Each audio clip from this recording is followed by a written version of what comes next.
Simon & Schuster Audio presents The Decameron Project, 29 new stories from the pandemic, selected by the editors of the New York Times Magazine. Read by, in order of appearance, Rebecca Lowman, Alexandra Allwine, Robin Miles, Lameece Issaq, Deepti Gupta, Matthew Lloyd Davies, Tommy Orange, Dennis Boutsikaris, Rachel Kushner, Kevin R. Free, Uzodinma Iweala, and Edwidge Danticat.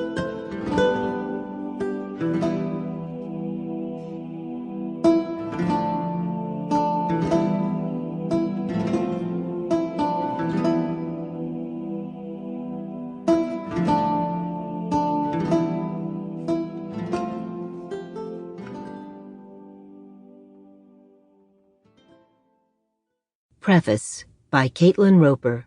Read by Rebecca Lowman. In March 2020, bookstores began selling out of a book from the 14th century, Giovanni Boccaccio's The Decameron, a collection of nested tales told by and for a group of women and men sheltering in place outside of Florence as the plague ravages the city. In the United States, we were beginning to self-isolate, learning what it meant to quarantine, and many readers were looking for guidance from this ancient book. As the coronavirus began its spread across the world, the novelist Rivka Galchen approached the New York Times Magazine and told us that she'd like to write a story recommending Boccaccio's Decameron to help readers understand the present moment.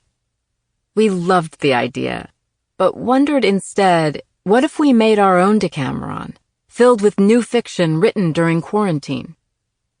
We began reaching out to writers with a request for pitches, some sense of the stories they hoped to tell. A few were working on novels and didn't have time.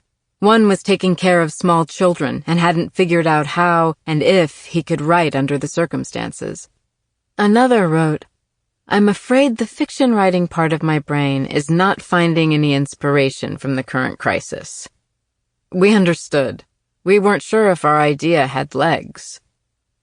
But then, as the virus gripped New York City and we were scared and grieving, we began hearing something else, something hopeful, interest, and tantalizing story ideas.